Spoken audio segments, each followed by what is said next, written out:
கர்த்தருடைய பரிசுத்த நாமத்திற்கு மகிமை உண்டாவதாக. ஆண்டவராய் இயேசு கிறிஸ்துவின் நாமத்தில் யாவருக்கு அன்பின் வாழ்த்துக்கள். இன்றைக்கு உழைப்பாளர் தினம், தொழிலாளர் தினம். யாவருக்கும் அன்பின் வாழ்த்துக்கள். ஒவ்வொருவரும் கஷ்டப்பட்டு வேலை செய்கிற, உழைக்கிற எல்லாருக்கும் இயேசு கிறிஸ்துவின் நாமத்தில் வாழ்த்துக்கள். இந்த மாதத்திலே கர்த்தர் கொடுத்திருக்கிற அருமையான வாக்குத்தத்த வசனம் 2 கொரிந்தியர் 5:17 வசனம். அதில் நாம் வாசிக்கிறோம், இப்படி இருக்க ஒருவன் கிறிஸ்துவுக்குள் இருந்தால் புது சிருஷ்டியா இருக்கிறான், பழையவைகள் ஒளிந்து போயின, எல்லாம் புதிதாயின. எல்லாம் புதிதாயின என்கிற தலைப்பிலே கர்த்தர் இந்த மாதத்தை கர்த்தர் ஆசீர்வதிக்க போகிறார். ஹல்லேலூயா.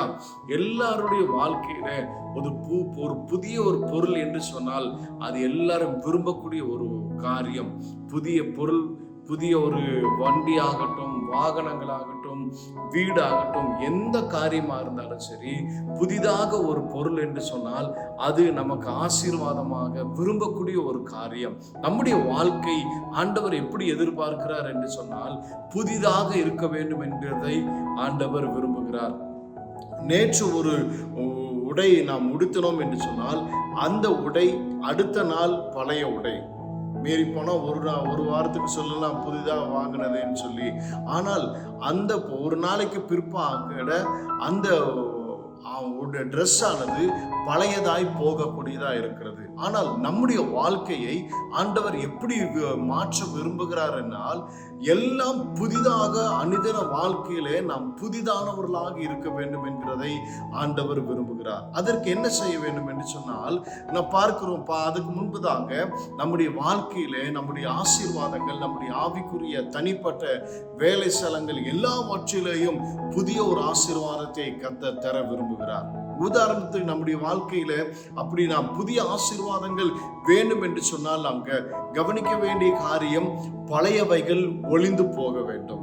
பழையவைகள் ஒளிந்து போக வேண்டும் என்று சொன்னால் நம்முடைய வாழ்க்கையில் இருக்கிற பழைய கோபங்கள், பழைய அன்பு கூறாத காரியங்கள், பழைய காரியத்திலே நடக்காத காரியங்கள், பழைய வாழ்க்கையிலே நாம் யோசிக்காத காரியங்கள், இது எல்லாவற்றிலேயும் நாம் எப்படி இருக்க வேண்டும் என்று சொன்னால் புதிதான ஒரு வாழ்க்கையை தேவன் விரும்புகிறார். ஹல்லேலூயா.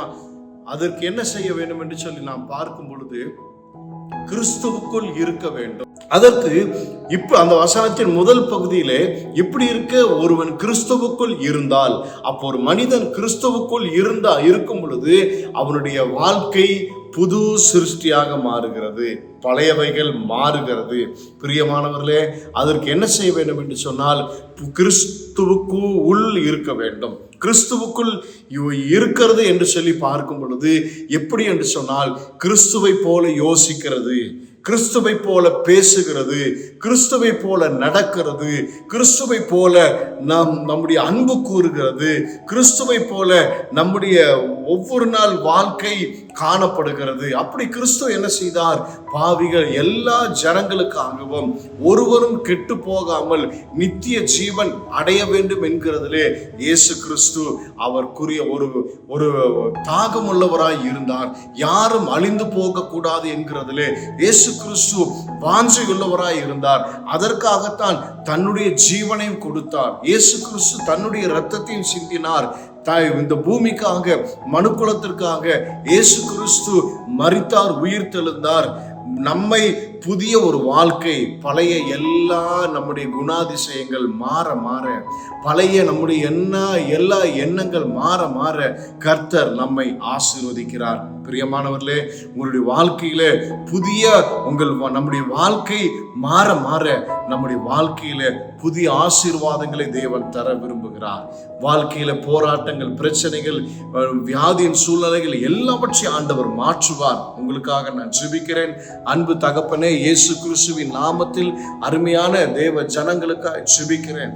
கர்த்தர் இவர்களை ஆசீர்வதியும். இவருடைய வாழ்க்கையில புதிய ஆசீர்வாதத்தினால தேவன் நிரப்புவீராக. எல்லா பழைய காரியங்கள் ஒளிந்து போகட்டும், எல்லாம் புதிதாகட்டும். இயேசு கிறிஸ்துவின் நாமத்தில் பிதாவே, ஆமென். உழைப்பாளர் தின